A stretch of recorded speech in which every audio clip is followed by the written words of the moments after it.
Nothing has frustrated me more. Tonight, we're drinking from the bowl.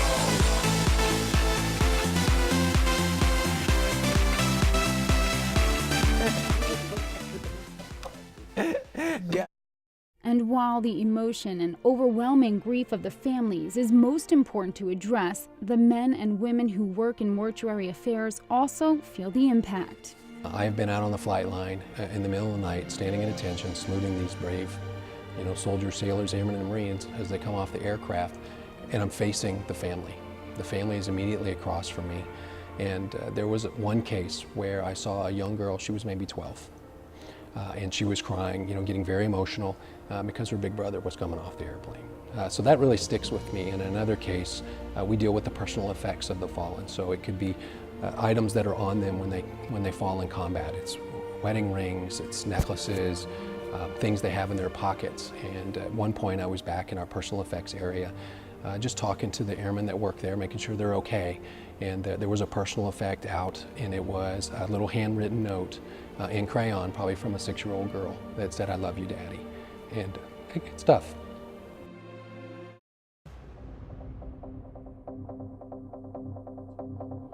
We will not be able to come and help you until daylight tomorrow.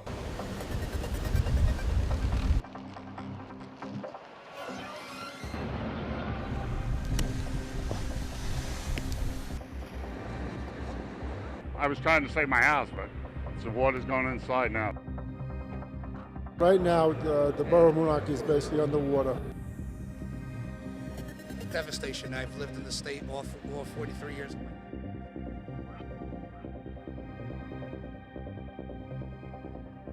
We'll rebuild it. But for those of us who are my age, it won't be the same. We will not just rebuild, we will build back better. Just going day by day right now until we get power back. It's been 2 days. We were lucky enough to be able to borrow a generator.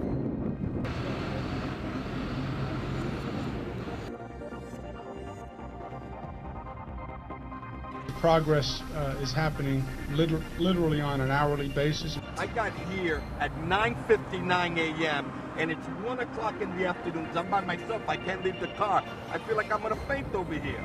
Our job has moved from saving lives now to rebuilding them.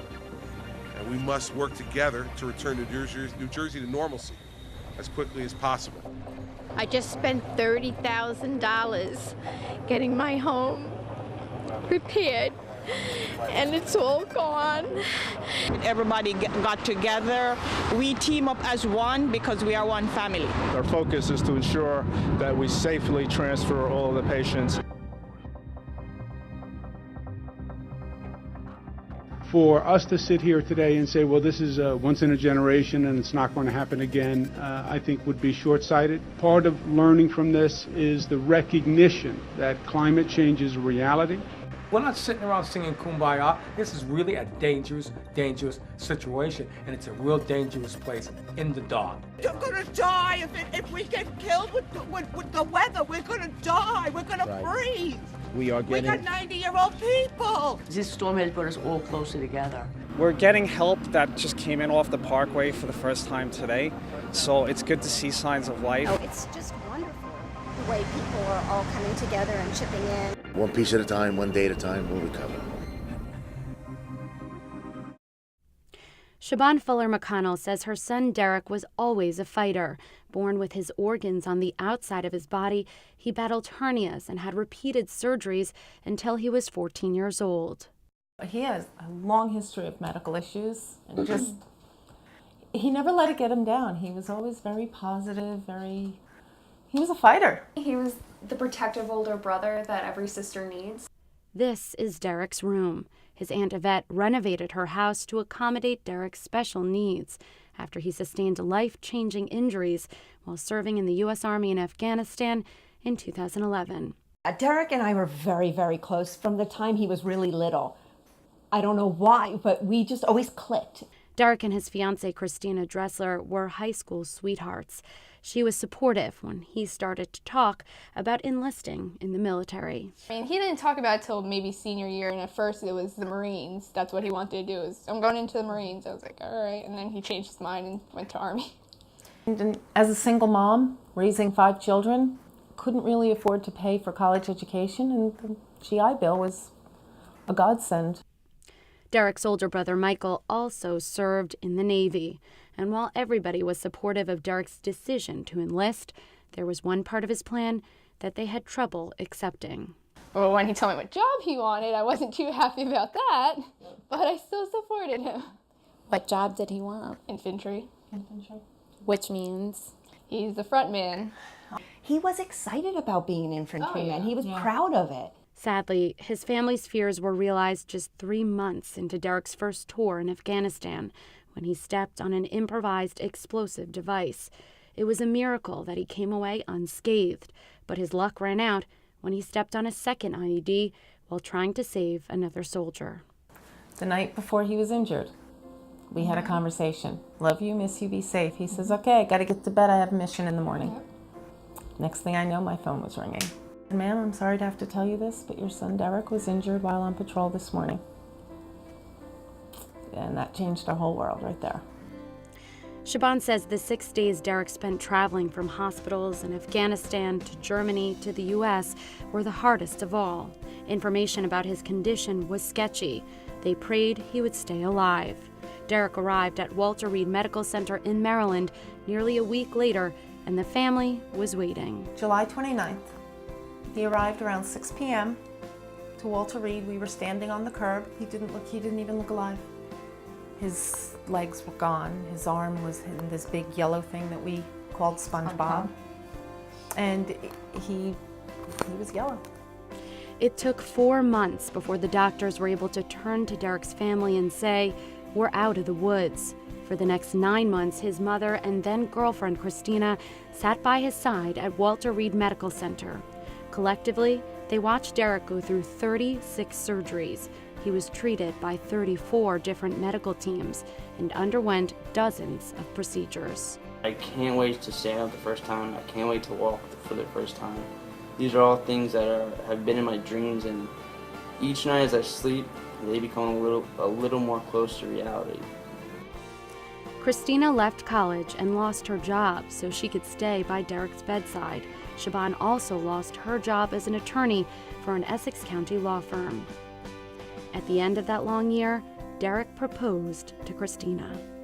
For you being the girl of my dreams, I want to give you the ring of your dreams. So. It's Christmas Eve. I'm like, okay, am I getting a present early? I don't know what's going on. And I see her holding an iPad up like this. I have her wear a camera. I'm like, what's going on? So he's looking at me and he's like, what did he say? He's like, people say why they love someone, but I have proof. I have pictures of you sitting in ICU holding my hand while I was unconscious, which there's plenty of them. And he's just my best friend. He always made you laugh. And he made me laugh. As much as he was a brat, he made me laugh. Christina and Derek were set to be married on January 18th, 2014. They had entered and won a contest for their big day. She's been there through all the sleepless nights, through all the tears. I don't know how I could ever repay her for saving my life. The closest I could come is thinking about giving her dream wedding. That's why, sorry, I'm crying. And that's why I hope we can win this contest. Operation Tie the Knot is geared towards military members. The grand prize, a dream wedding, a diamond ring, wedding bands, a dress, and full reception. But those plans were drastically changed on March 18th of this year. I went inside to go wake him up and just didn't wake up. But you don't want to believe it. So I thought to go over to him and maybe if I tried, he was very cold. Christina called 911. Paramedics arrived, but there was nothing they could do. Derek was already gone. They said, yes, he is, he's gone. And that's when I just completely lost it. And I didn't know what to do. They had to take me downstairs. And he died 10 months to the day we were supposed to get married. And that was the hardest part. And now I have to tell his mom and his aunt and his family what just happened, which is something we didn't expect to happen. We still don't have any answers. We don't know why it happened. Derek's story, his health scares as a child, his determination, heroism, and strength as an adult, and his sudden and thus far unexplainable death after surviving so much has left a gaping hole in the hearts of his family and his fiancée. Live life to the fullest. You know, I mean, cherish every day, cherish everybody in your life. Don't wait till tomorrow to make that phone call. You know, be there for people when they're alive and when they're around, because you don't know what tomorrow brings. And I remember when he couldn't even talk, him mouthing that he loved me. And he's just taught me to appreciate the people that I have in my life. So tell people you love them and be there for them and don't wait till tomorrow. And just live life every day to the fullest. Memorial Day has a lot different meaning for me this year than any other year, and I don't want him forgotten. I don't want the sacrifices of the thousands and thousands of kids who have died fighting these wars. I don't want them forgotten.